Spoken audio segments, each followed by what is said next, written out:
Merhaba arkadaşlar, kanalıma hoş geldiniz. Bugünkü videomda hediye fikirleri olarak değerlendirebileceğiniz en kolay tığ işi kitap anahtarlık yapılışını anlatacağım. Anahtarlığın yapılışında koton ipler ile 2,5 milimetre tığ kullanacağız. Anahtarlığın yapılışına ilk düğümü attıktan sonra 13 zincir yaparak başlayalım.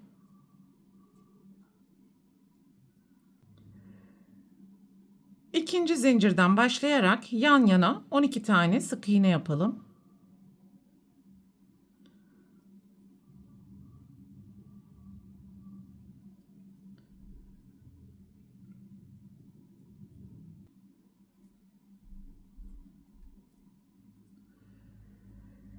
Bir zincir, deseni çevirelim. İlk sık iğnenin tepesinden başlayarak yan yana 12 tane sık iğne yapalım.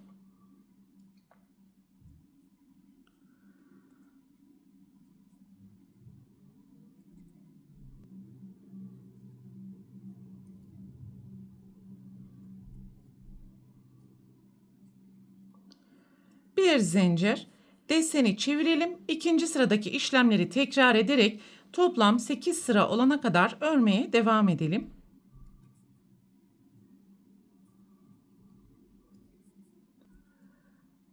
Dokuzuncu sıra için bir zincir yapalım ve deseni çevirelim. Arkadaki sık iğnelerin ön ilmeklerini kullanarak yan yana 12 tane sık iğne yapalım.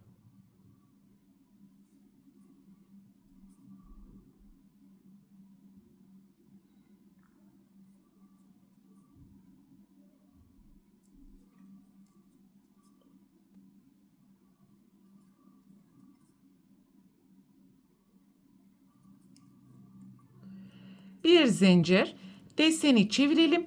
10. sırada ise altta yapmış olduğumuz sık iğnelerin arka kanatlarını kullanarak yan yana 12 tane sık iğne yapalım.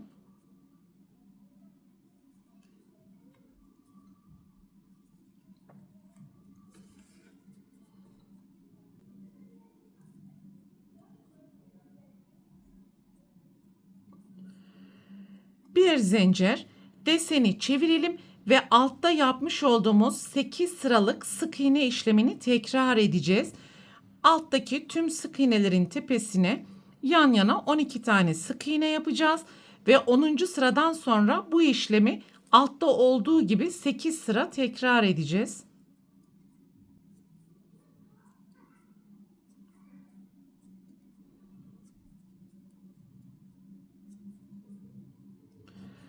Ve başlangıç zincirinden sonra toplam 18 sıra olana kadar örmeye devam edelim. Toplam 18 sıra yaparak deseni yükselttim.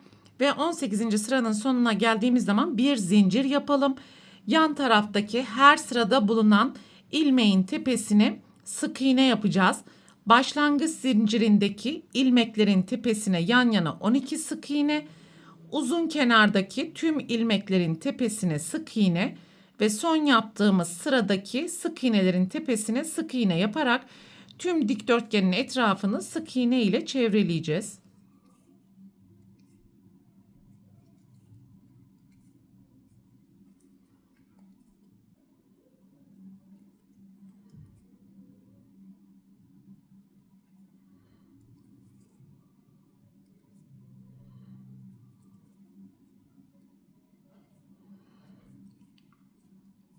Sıranın sonuna geldiğimiz zaman anahtarlık klipsini monte edecek kadar ip bıraktıktan sonra ipi keselim ve ilk ilmeğin tepesinden gizli birleştirme yapalım.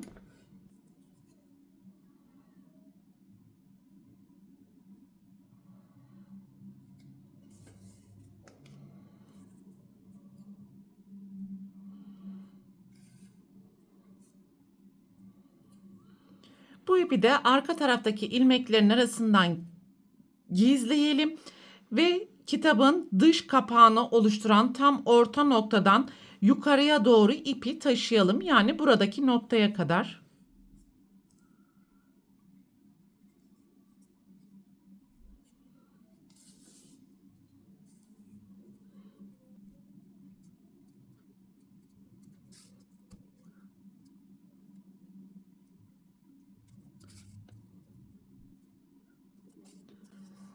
Buradaki taşıma işlemi gelişigüzel dikişlerin arasından yapabilirsiniz arkadaşlar. Önemli olan kapağı ikiye katladığımız zaman yukarı üst noktada kalması. Şimdi kapağın iç kısmı için ikinci renk ile devam edelim ve birinci dikdörtgende yapmış olduğumuz işlemlerin aynısını tekrar edeceğiz.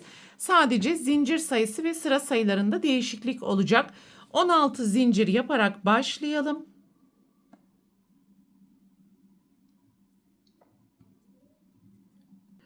İkinci zincirden başlayarak yan yana 15 sık iğne yapalım.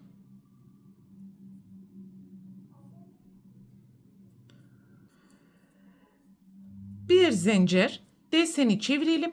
İlk sık iğnenin arkasından başlayarak yan yana 15 tane sık iğne yapalım ve her sırada 15 sık iğne olacak şekilde toplam 10 sıra olana kadar örmeye devam edelim. Toplam 10 sıra ördükten sonra pembe dikdörtgende olduğu gibi etrafını sık iğne ile çevreleyelim ve her köşenin dönüşünde bir zincir yapmayı unutmayalım.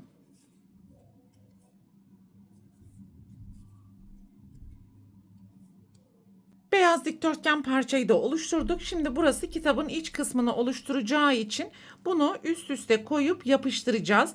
Ve her iki ters yönde bize bakacak vaziyette olması gerekiyor. Bakın bu taraf desenin ön yüzleri. Alttan ve üstten kitabın dış kapağından bir parça alan kalacak şekilde elimizle simetrik olarak yapıştırma işlemini gerçekleştirelim. Soğuk silikon yapıştırıcı kullanacağım arkadaşlar.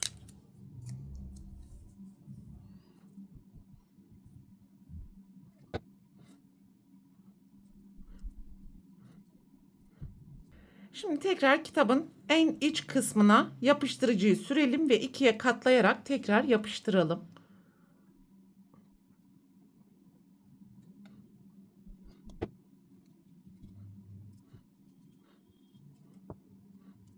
Şimdi yukarıya taşımış olduğumuz ip ile anahtarlık klipsini takabiliriz.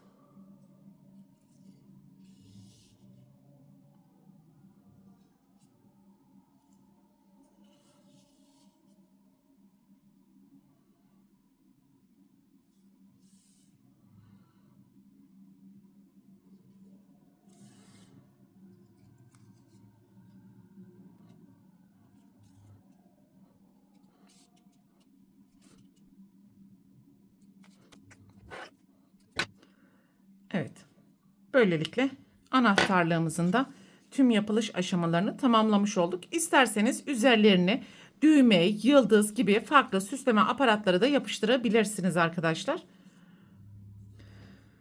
Bu videoda anlatacaklarım bunlardan ibaretti. Umarım sizler için faydalı bir video olmuştur. Sonraki eğitim videosunda görüşene dek lütfen kanalıma abone olarak videomu beğenmeyi ve düşüncelerinizi yorumlar kısmında belirtmeyi unutmayın lütfen. Hoşça kalın.